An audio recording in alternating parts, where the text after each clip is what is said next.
freaking first cut. Golly. Welcome to the First Cut Podcast. I'm Rick Gehman, and this is your DFS preview for this week's AT&T Byron, Nelson, and joining me to break it all down, Sia Nejad is here. Sia, happy Monday. Thank you very much. Happy Monday to you. And by the way, does it seem like golf is scripted right now in the sense that like all the right guys are winning as we set up for the PGA Championship? So with that, I just want to start the episode by saying clearly to continue this script, it's got to be Brooks Koepka, right? So congratulations to Brooks Koepka on winning this week, and I'll kick it back to you. You mean to get us like to full fever pitch heading into the PGA Championship? Rory has won, Spieth has won, DJ is DJ. We'll talk about him. Bryson always in the mix. If we could just get a Brooks Koepka victory, that would really give us all the heavyweights just rocking and rolling. It would get golf at its just most. It would just be incredible. Greg DuCharme is here rounding out our group for today. Greg, we missed you last week. Good to have you back. Yeah, I'm really glad to be back. It was a bummer to miss last week because it's a big week. Wells Fargo is a big week on a big time golf course, and I saw what you guys did. I love the model. I think the driving ability really showed through last week. So I'm interested to talk about TPC Craig Ranch this week and see what we think this golf course is going to present and who it's going to favor. So I'm really looking forward to it. And I agree with Sia. Things are, the game of golf is in a really good place. And Rick and I, we talked about that last night as well. So I'm in total agreement there. TPC Craig Ranch. That's the key this week. It's a brand new course on the PGA Tour. We're going to talk about that a lot. But before we do, Dustin Johnson withdrew this morning. So Sia, the most expensive golfer on DraftKings, he gone. He is no longer in this field. We will wait to see him hopefully at Kiowa. He described some discomfort in his knee, but again, he did withdraw after the pricing already came out.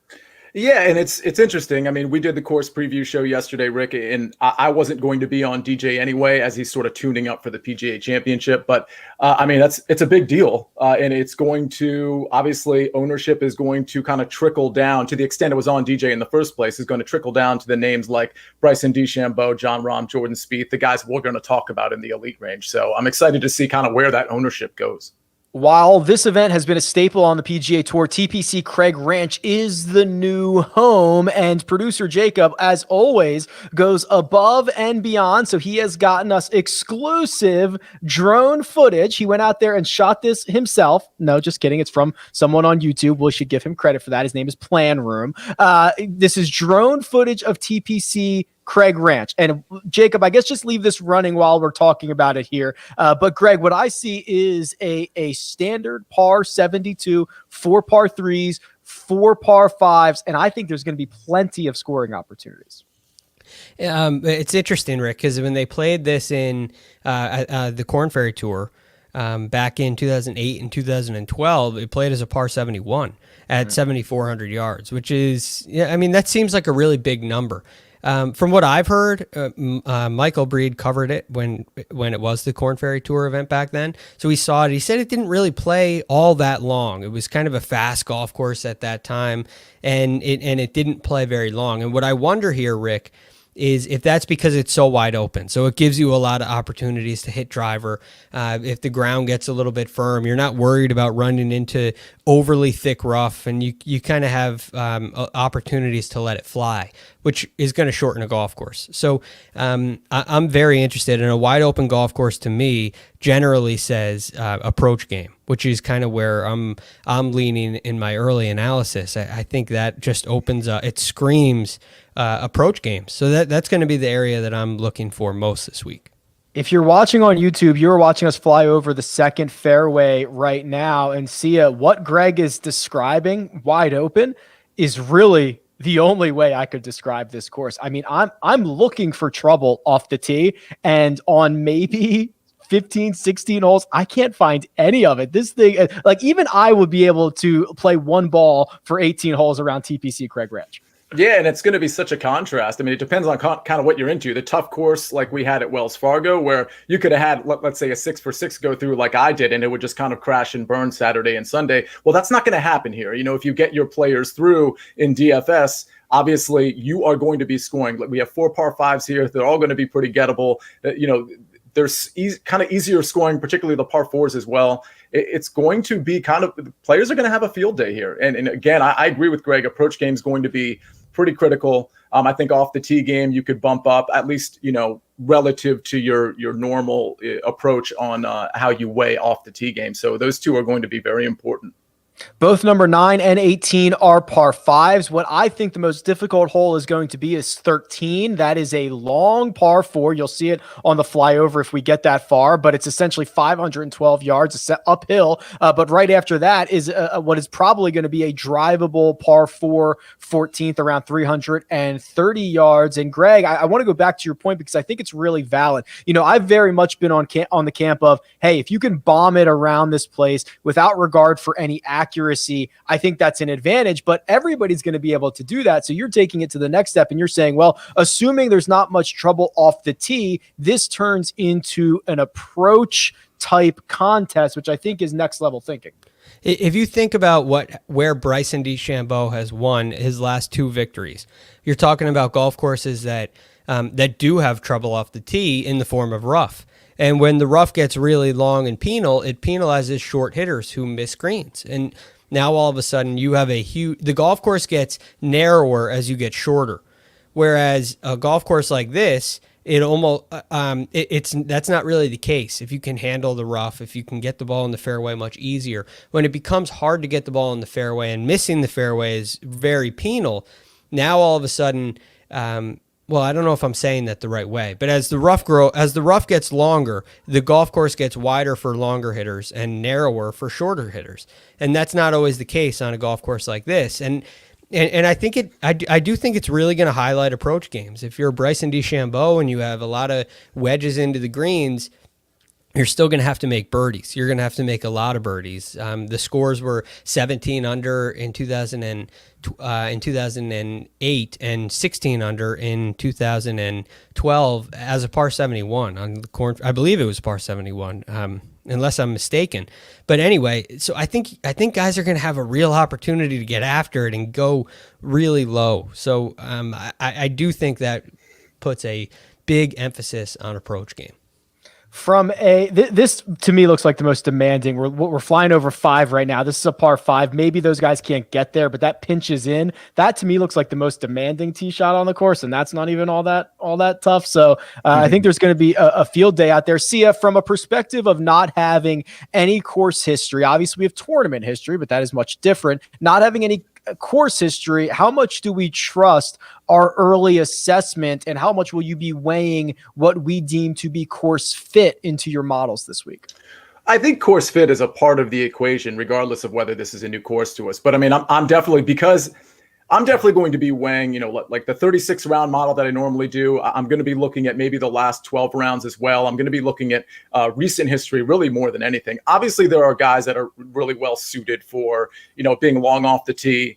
There's guys really well suited that are going to grade out really well on approach. So again, those are the metrics I'm looking at. But again, there's no course history. And I don't think, listen, as far as course fit, I think this is one of those courses, and there's a lot of them, where you can be long and that's great, but the shorter hitters are also in play, especially if we're going to get the run out like maybe we think we're going to get. And that goes back to Greg's point in terms of how dry this course is going to be. So I think really almost anybody fits the mold. It's just a matter of whether you want to take maybe an added advantage with a guy who might be super long off the tee, for example. Do you guys think this is reminiscent at all of the AT&T Byron Nelson that happened at the golf course where there was no? I'm drawing a blank on the name of it. They had it not last year, but the year before, where Aaron Wise won and Scott Piercy was in the mix there, and there were no trees at all. I can't believe I'm drawing a blank. Was that Dallas Country? No, that was no. It was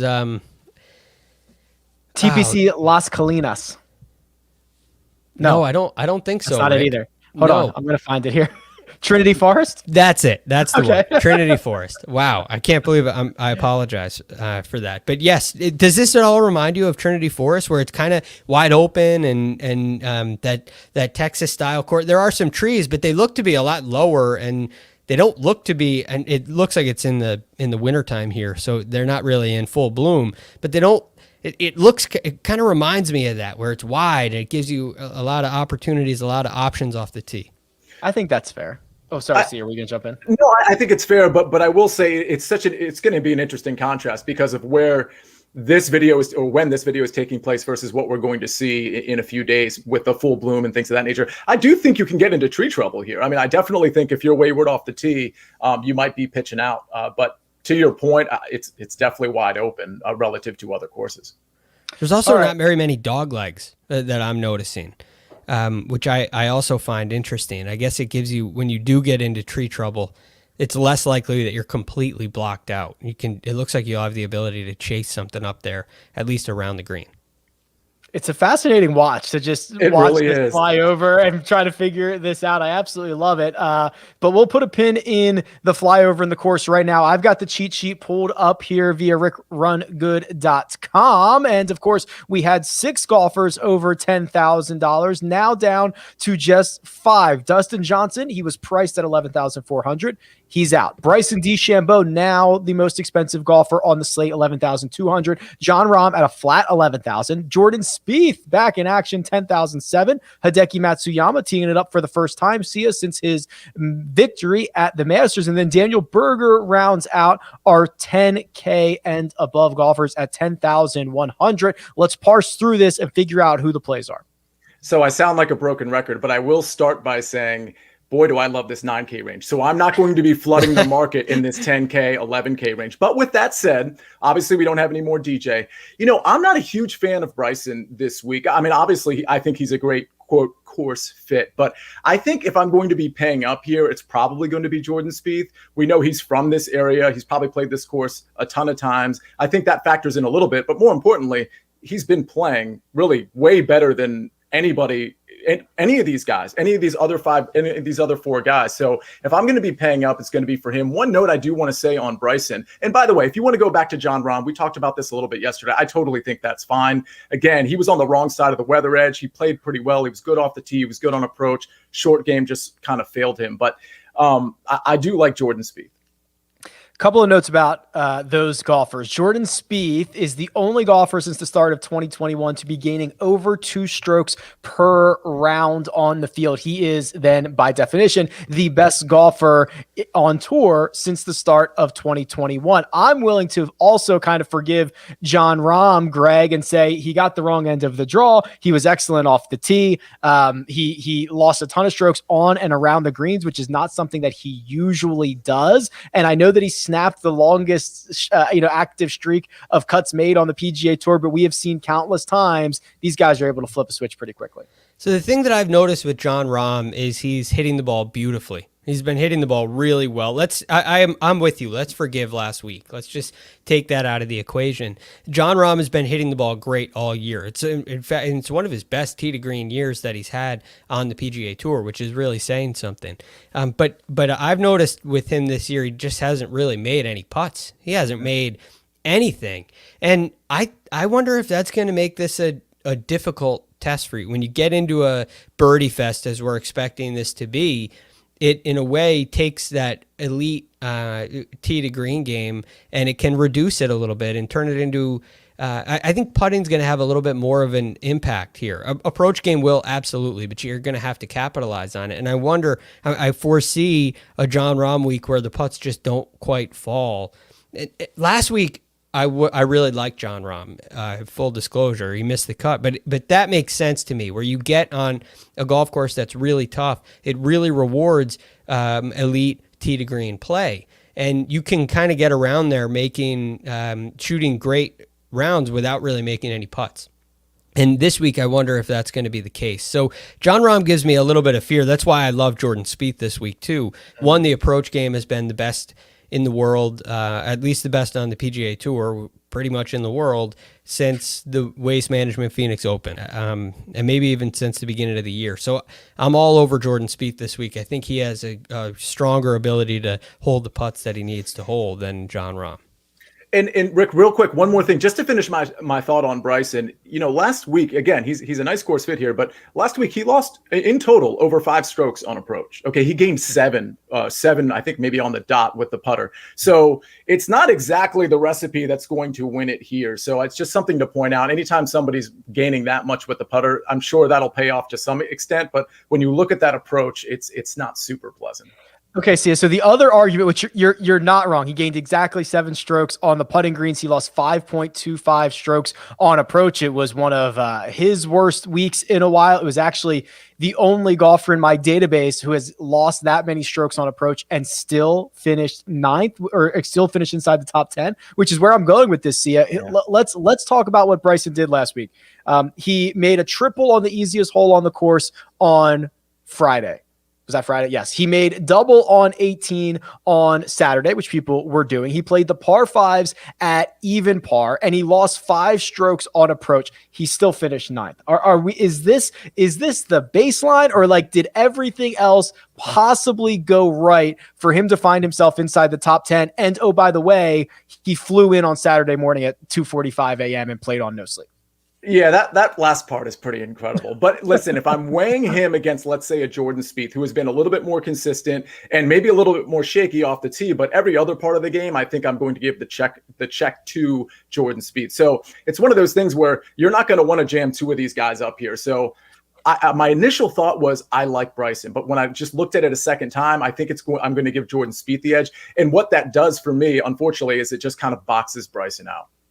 The bottom of this $10,000 range, Greg, it's rounded out by Daniel Berger and Hideki Matsuyama. I'm getting a bit more bullish as the day goes on Daniel Berger, and I'm cautiously approaching Hideki Matsuyama this week. If we think it is going to be an approach week, Hideki is certainly that guy. But Greg, do you worry about the first start since the Masters victory? We know all the pomp and circumstance that he had, all the honors and the awards he was given. He flew back to Japan. He had to quarantine for 2 weeks. Certainly not going to speculate on how much that is cut into his practice time, but I think it's certainly a reason to approach cautiously.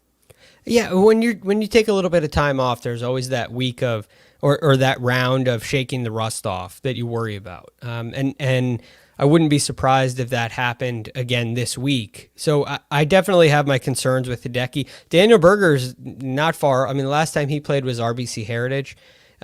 So that's a couple weeks off in a row. And this feels, for those guys, this feels like a warm-up tournament for the PGA.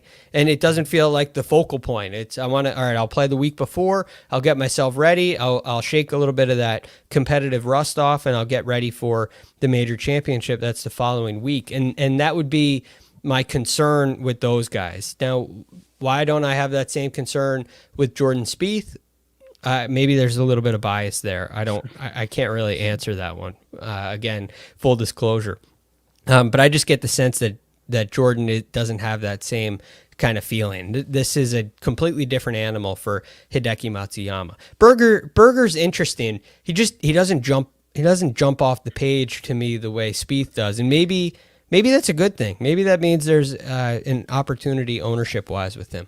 And in Berger's defense, he never jumps off the page. He's just Berger, right? And he wins and he plays well, and you're never super stoked about it, but he finds a way. It's weird. Well, he may jump off the page in Memphis. Well, that's for sure. Right?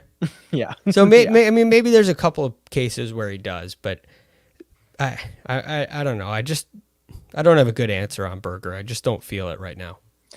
The $9,000 range, Sia, Brooks Koepka, Will Zalatoris, Matt Fitzpatrick, Scotty Scheffler, Sam Burns, Mark Leishman, Ryan Palmer, and 2-time winner of this event, Sergio Garcia. You have already described your love for this range, so talk us through it. I mean, there's just so much to like. Let me just start with Brooks Koepka and saying, forget about the stats with him. It's so obvious he's going to win just for the sake of golf. So we can move on from that. He's definitely your winner. But the other guys I like, I mean, Will Zalatoris, another guy that's from this area, last 36 rounds, he's been first on approach. So obviously approach is always going to be important, but Greg has sort of highlighted why approach is kind of even more sneaky important this week than maybe people think. So that's something to keep in mind. Off the tee, Zalatoris hasn't been super great, but he's been like basically average. He's in that 30 range. So I like him quite a bit. Matthew Fitzpatrick, ninth off the tee in the last 36 rounds, first off the tee in the last 12 rounds, the 450 to 500 range in those par fours. He's number one in the model that I created, which would be last 36 rounds. So there's not much to dislike about him. I mean, maybe I think the price is fair. So that's another guy I like. Let me give you one more, and then I'll kick it over to Greg. I cannot go through the 9K range without saying the following person's name. Does somebody want to answer this for me? Ryan Palmer. Ryan Palmer. Okay, listen, Ryan Palmer is just the guy. I don't like that he's priced up this high. I mean, obviously, the talent level in this field might be different from some of the others. This is a pretty high price tag, but one thing I will say, and I want to give credit where it's due, Garrett Johnston had an interview with him. Ryan Palmer has the course record on this course. It's a 61. He lives 40 minutes up the road. He said, he was talking to Garrett, and he said, listen, I'm going to be sleeping in my own bed. He's played this course a couple dozen times. I think those are things to at least consider. Outside of that, he's 14th off the tee the last 36 rounds. In my model, which has a bunch of different things in it, he's 11th. But he's first in my heart. And at 50 to 1, I've already punched that ticket. So let's go. I will circle back on Matt Fitzpatrick because the model that I ran earlier for Jordan Spieth since the start of January or since the start of 2021, and I said Jordan Spieth was the number one player in the world. Well, Matt Fitzpatrick is the second best player in this field. He has gained 1.7 strokes per round. I don't know if people are paying attention to that because he doesn't have a win, but he has 5 top 11 finishes in his 7 starts. I mean, he's been absolutely phenomenal. I don't know why, because there's a lot of places that seem like they would not be a good fit for Fitzpatrick, but he seems to be breaking the mold a little bit. And if we were giving out, most improved player awards, Matt Fitzpatrick would certainly have won that award for me this year. Greg, let's pop this over to you for the $9,000 range, because there's another Texas guy, Scotty Scheffler here. There's another guy who's great off the tee, Sam Burns. And then we have Mark Leishman, who, for whatever reason, finds ways to win golf tournaments. What are you doing here in the $9,000 range? Mark Leishman, one of the guys that nearly won at Trinity Forest. He went crazy low at Trinity Forest, and Aaron Wise ended up beating him down the stretch. But he was really, really good play from Leishman, and he sticks out to me. You mentioned two of the guys that really jump out to me, Scotty Scheffler and Mark Leishman. Scotty Scheffler in this $9,000 range is the best iron player. And Scotty Scheffler to me feels kind of like a forgotten guy. He likes playing in Texas. We remember what he did at the match play, and after the match play, he's kind of been, it seemed like a little bit of fatigue. And so for Scotty Scheffler, I feel like he, after playing Valspar, taking last week off, I feel like it was a good move not to play last week and to get himself fresh and ready to go. And I wouldn't be surprised if he came in here really motivated and ready to go. He's well-rounded when it comes to the statistics as well, gaining basically across the board. But to the Matt Fitzpatrick thing, he's the best putter in this range. And I do see a world where this turns into a putting contest. As much as I think, as important as I think approach game is, I wonder how demanding it will be approaching the green. So I kind of go back and forth on this. I can see one world where the leaderboard is full of guys that are just great iron players. Kind of like last week, we had a leaderboard full of guys that were great drivers of the golf ball. This week, I'm wondering if we're going to see guys that are really good putters or having really good putting weeks, or are the great iron players the guys that are going to come to the table? So if you want to take that risk and say that it's going to be a putting contest, then I like Matt Fitzpatrick. If it's the way that I'm leaning towards, the approach game, then I like Mark Leishman, who's also a pretty good putter as well in his own right. So I think Mark Leishman could be a great play. And of course, you got Will Zalatoris, you got Brooks Koepka, and Scotty Scheffler. Just name them all. Name them all.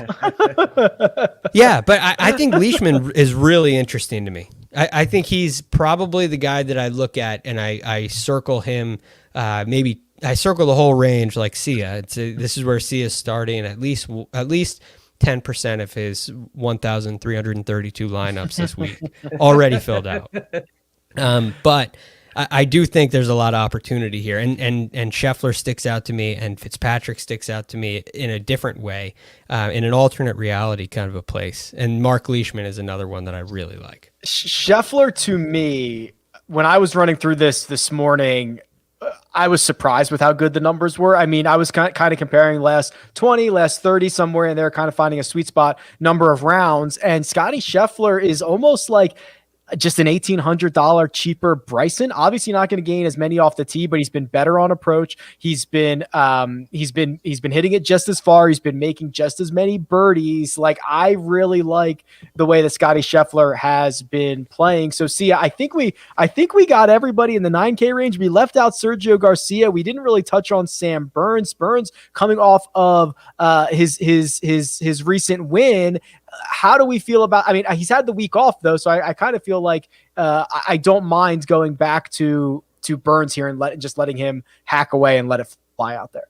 Again, I like so many plays in here. I can't say them all, but I agree with Scheffler, but I like Burns too. I mean, listen, by the way, last 36 rounds, he's sixth on approach, and off the tee, he's around 36. So he should play really well at this course. And by the way, speaking of off the tee, Sergio's second off the tee last 36 rounds. So all of these guys, especially, it kind of depends, actually. I mean, it goes back to Greg's initial comment. Are you going to favor off the tee game, or are you going to, like, if it's just between approach and off the tee, I feel like in this 9K range, you almost have to make a decision and you just kind of stick with it, because some of these guys are way better off the tee than they are approach. And then the opposite is obviously true as well. But I like both of those guys. You know, Sia, the more I think about it, the more I don't think it's off the tee. I think it's approach. It's between approach and putting, and that's a really hard thing to predict. The putting, who's going to have the best putting week? Because I mean, it's really hard to predict. So, but I don't think it's off the tee. The more I think about it, the more I see that layout, the more I lean towards approach and putting. Yep, I kind of think I'm moving in that direction as well, which I think makes sense. If everybody kind of gets leveled off the tee because there is no penalty if you hit it poorly, then what's the incentive of being good off the tee? The incentive would be the iron play, which I think starts to make more sense the more I think about it. Mm-hmm. Yeah, I'm with you. But also on this 9K range, Sia loves all 9K ranges. It's Sia's range, as we know. But he, in this case specifically, there's not a bad play. You could question Sergio, but there's not a bad play in this range. If you sent me a message and said, "Hey, I'm thinking of Koepka," and any of those guys in the range, say, "Yeah, I mean, your guess is as good as mine." They're all good plays. It's just finding out where, who you like the most, and where is that going to fit in your lineup. So I don't think you can make a bad choice in that range. Fair enough. We're going to jump down to the 8K range. We're going to go deeper and find some value in this field. But first, we're going to take a quick break and hear a word from our partners. And we're back. $8,000 range. Sia, Jason Day starts it off at $8,900. It goes down to Keith Mitchell and Cameron Champ at $8,000 flat. Who's moving the needle for you here in the $8,000 range? So I will acknowledge that I think most people who are doing models, Siwoo Kim and maybe even Thomas Peters, some of these guys are probably going to flash. I mean, Jason Day, if you're willing to ignore the putting, but I think we just talked ourselves out of Jason Day because of how putting is going to be important here. So I'm going to go down the list a little bit. No pun intended. Greg knows how much I love this guy. About a month ago, he was telling me, "Man, Sia, you love Luke List." And I do love Luke List. And he's finally coming around to the Luke List that I kind of thought he would be. Last week at the Wells Fargo, he was great. He gained across every single category. He was fourth in the field off the tee last week, by the way. 11th in the field tee to green over the last 12 rounds, and sixth off the tee in the last 36 rounds. I mean, he's really kind of ramping up. And this isn't just an off the tee guy. This guy is kind of killing it on approach too. So I like Luke List. A couple other guys I'll mention that have been pretty good lately.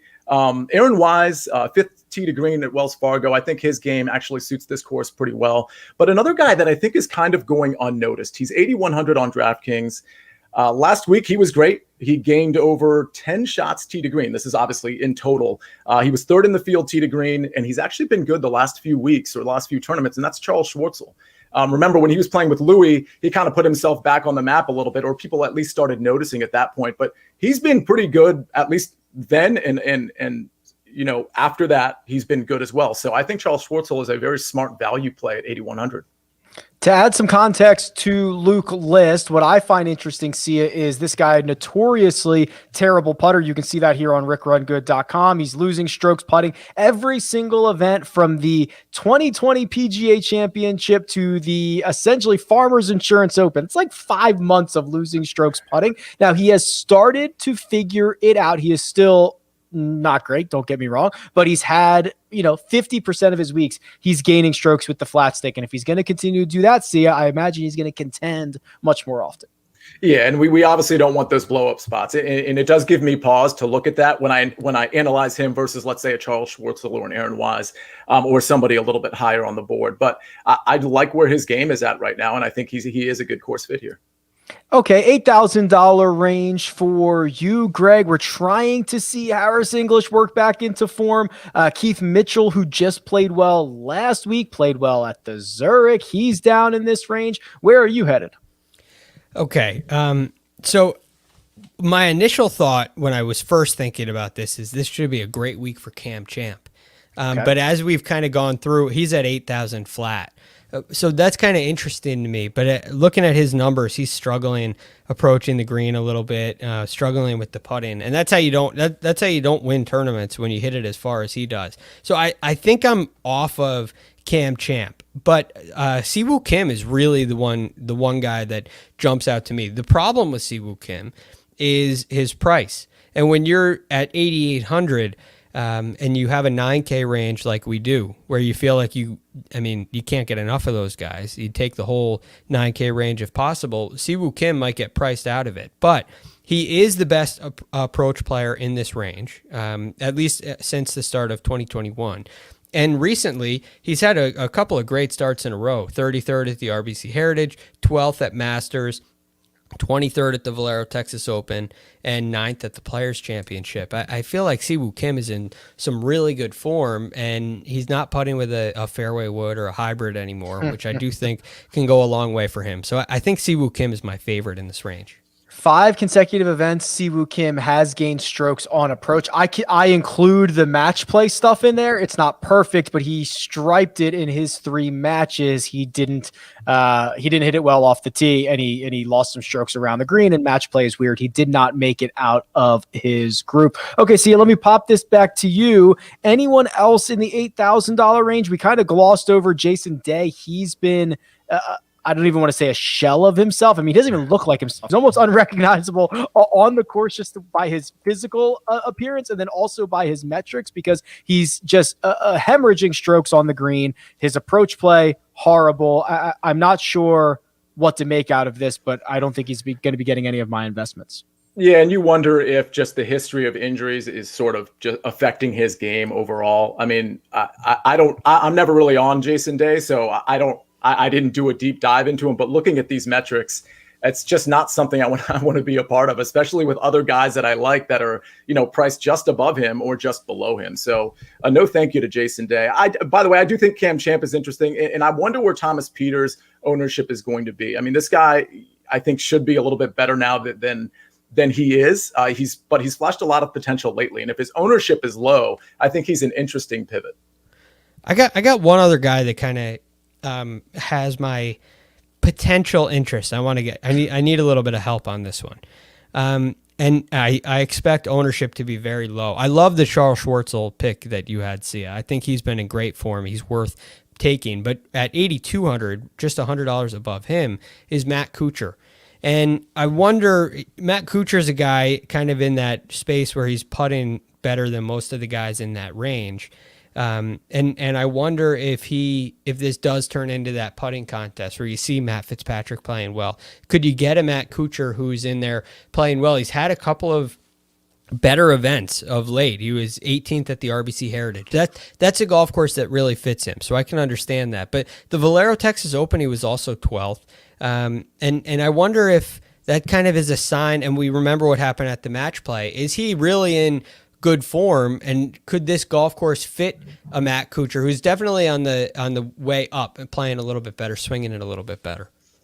So I think he's in that camp, right? It's like if we describe this as potentially iron play and putters, where like if those two things can get hot, that's how you find success. He's in that bucket. If it ends up being the bombers and gougers, then he's certainly not on that side of things. But I think it is very clear that he went through that really tough stretch from essentially the end of 2020 into the start of 2021, and we have seen better play. I mean, the match play is a perfect example of, hey, get hot at the right time. He makes a run at the Valero. He makes a run at the RBC Heritage. It's certainly improving. The metrics are improving. I'm not super excited about it, but I'm like a 5 out of 10.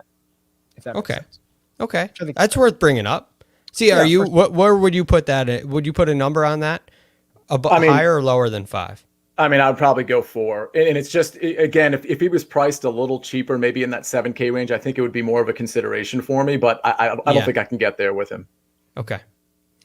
Okay, let's jump on down to the $7,000 range. This is where things start to get usually pretty big on DraftKings. Alex Noren, Taylor Gooch leading the way at the top, and it goes all the way down to Seamus Power, Tom Lewis, Vincent Whaley, who just racks up top 35s, baby. Let's go. Kevin Chappell, Harry Higgs, all down here. See ya. So where can I get your attention in the $7,000 range? First of all, congratulations to you, because I think you might have been the only one beating the Vincent Whaley drum last week. It might have even been the week before as well. So, I started to talk about him too as the week went on, but it was definitely sort of in response to your research. So well done on that one. Honestly, I think he might be in my player pool, but I'll tell you what, Russell Knox has been really good lately. Tee to green last 12 rounds. He's been great. I think he was either second or first tee to green last week. I'm looking now. He was second in the field at the Wells Fargo tee to green. So I just think Russell Knox is in a position at 7,700 where it doesn't seem like value, but the way he's playing, I think his game has kind of fully come around. I'll mention a couple other guys that I like. Jonathan Vegas, if you are going to buy in to the theory that off the tee is really important here. Number 1 in the field off the tee at the Wells Fargo. He gained in total over 7 strokes. He lost most of it with the short game. His approach was okay, but typically his approach isn't great. So again, you're having that sort of dichotomy and that decision you need to make between off the tee and approach. But he's been good off the tee the last 36 rounds too. It's not just this last week. So I think Jonathan Vegas is interesting. And I'll just throw a flyer out here. Tom Lewis, he missed the cut last week. He was on the wrong side of the weather as well. I think he missed it by 2 strokes. I just think his tee to green game has actually been pretty good, and I think he could surprise some people. Johnny Vegas has been one of the best off the tee players for years now. So if that is an important stat to you, he certainly fits that mold. To add some context to Russell Knox, he's had basically the most quiet back-to-back top 25s that I can remember. I don't remember even seeing any of these shots. He finished 21st at Valspar, 18th at the Wells Fargo Championship, and he's gained strokes on approach in 6 consecutive events. So obviously hitting the ball well. Greg, let's bring you in on the $7,000 conversation. Who's moving the needle for you? Well, I think there's a couple of guys. One, if you're up near the top of that range, I think Taylor Gooch is a guy that you got to look at. I feel like he is a better player than being in this class. And I wonder, and his approach game is definitely a strength of his, and which I think can go a long way, but he's a pretty balanced player. So I like him in this range. The other guy that really sticks out to me, kind of in a more of a value play area, is Camilo Villegas, who's been just playing some great golf lately. And we're beyond the just kind of, this is a nice story thing. As great of a story as it is, I think his play is starting to level out and say, hey, he's focused on this for whatever his reasons are. He wants to be out here playing and competing, and this is more than a nice story at this point. I know that sounds like a little odd to say, but the form has just been extremely consistent. He has 3 straight top 25, 17th at Valero, 25th at RBC Heritage, and 11th at Valspar. And that comes after an 8th place finish at the Honda Classic. So in 4 out of his last 5 events, he's finished inside the top 25. It's extremely consistent. And at 7,500, I feel like that's a pretty good value. And he's really on the way up, and he's starting to play some much better golf. And this is, I like those results because they're kind of different courses. PGA National, very difficult. Harbor Town requires you to be so accurate and so precise. You get a Texas course in there. You get Innisbrook in there. I mean, it's a pretty good stretch of courses to be flashing at as well. It's pretty impressive. Yeah, I agree with that. So I think it's real with him. I think his game, this is really where he is. He's playing some really good golf, and I think that can go a long way. Now, it's a little bit away from the statistical model. If you want to say, okay, well, Doug Gim's the best iron player in this range. Doug Gim's going to be a guy that you want to look at. Peter Uihlein's a guy that has played some really nice golf on both the Korn Ferry Tour and the PGA Tour, especially at the Zurich Classic. So he may be an interesting play, although he feels like he's priced a little bit too high. It doesn't feel as real. Camilo, it feels more real to me than it does for Peter Uihlein at this point. So I think I would lean that way. But Doug Gim would be another really interesting play. Uihlein definitely perks my ears up. He had another good finish on the Korn Ferry. Greg is absolutely right that he's splitting time. He's playing well on both tours. And the other name, the name that many might not know, Sia, is John Catlin. And you notice no results. I've got nothing here for him because he's an American that resides on the European Tour. And not only does he play there, he wins, my friend. 3 wins on the European Tour in his last 15 starts, including one just 3 starts ago. His last start, I believe, was in Spain. He finished 5th there, coming over, trying to get his feet. I mean, he's a top 80 player in the world. So how do we deal with the lack of information on John Catlin? I think we play him, and I don't think this. Yeah, I don't think this course is going to be vastly different from the courses that he's been playing on over in Europe. I think he's going to be comfortable here, and especially with, it's not a quote watered down field in the sense that the Byron Nelson this year has probably more talent than it's had. Okay, and we can kind of see that when we look at past winners, past top 10s, and things of that nature. But I absolutely think you're getting this guy at kind of a discounted price for obvious reason. But nonetheless, it is a discounted price. So I'm not going to be all in on John Catlin. Obviously, that there are guys I like even right below him. I like Tom Hogue as well, by the way. But I think John Catlin is a really smart play. Okay, Greg, there are a ton of names in here. I think there's a couple guys that I would be worried about. Scott Stallings gained a ton of strokes on the green last week. Satoshi Kodaira, a similar fashion. Is there anyone else in this 7,000 range that we should consider before we move on?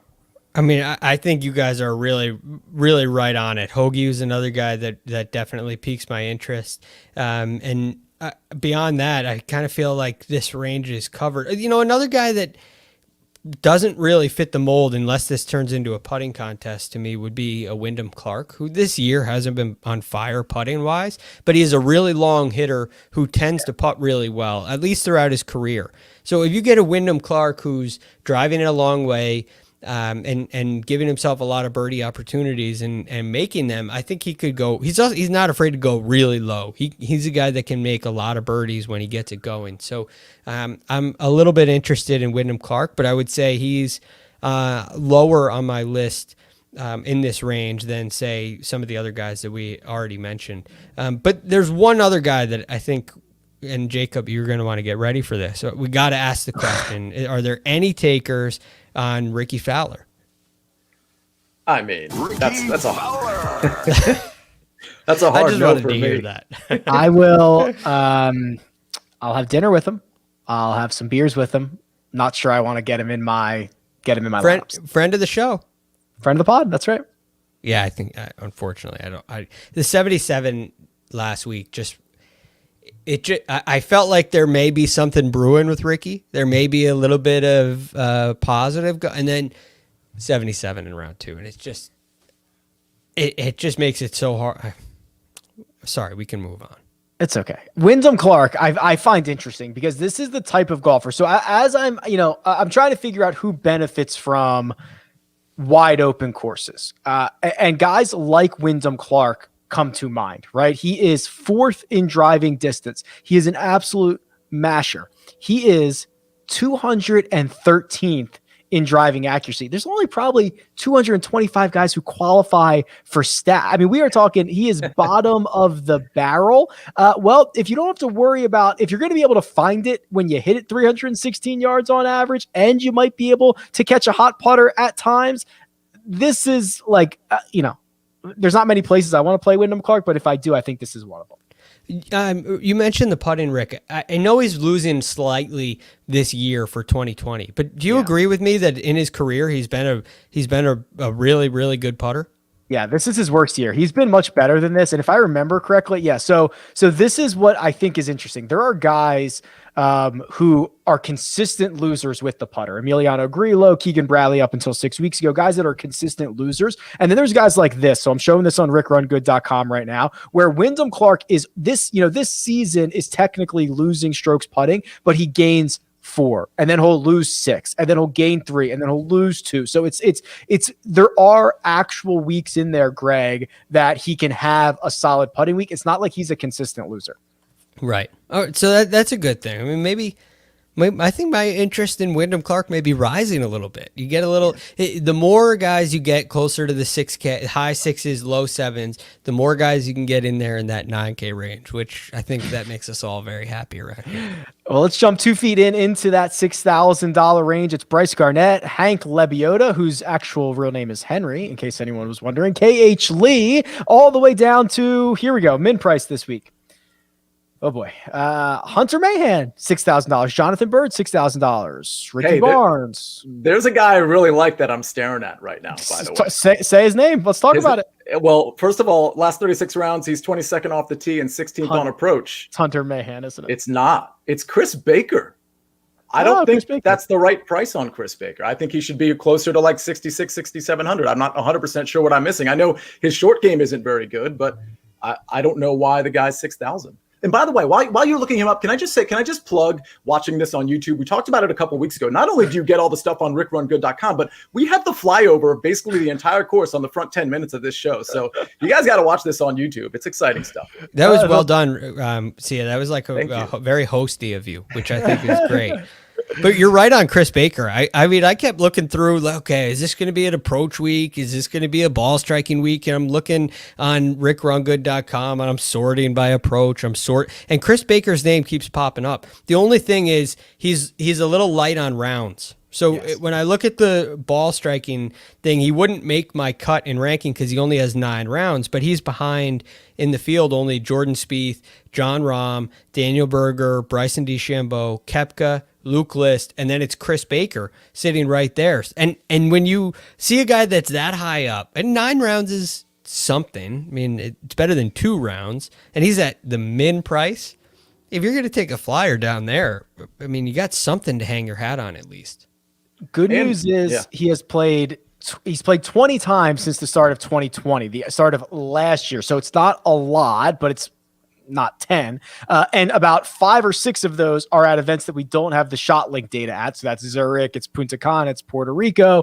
But if you throw all those out and you leave us with like 15 tournaments, he's gaining strokes on approach in like 11 of them. I mean, he is ball striking it when we have data for him. Sia, he hits it well. Yeah, and we saw him at the Zurich, and you know, full disclosure, I don't remember how he did relative to his partner, but they made the cut. You know, so I assume he was pretty competent with the ball striking, like the previous stats have indicated. All right, well, let's move from the min price range. I can't believe we started there. That's something we don't ever That was fun. do. That was fun. Okay, Greg, who else in this $6,000 range do you think is worth some consideration this week? Oh man, this is honestly, it's a struggle. This depends on you're picking and choosing. So I went to your graph here. I'm on the Holy Grail, and I know you're much more proficient on this site for some reason, Rick, than I am. I don't know why. So it's not called GregRunGood.com. Oh man, maybe you could make a secondary page. It'd be far less popular, I promise you.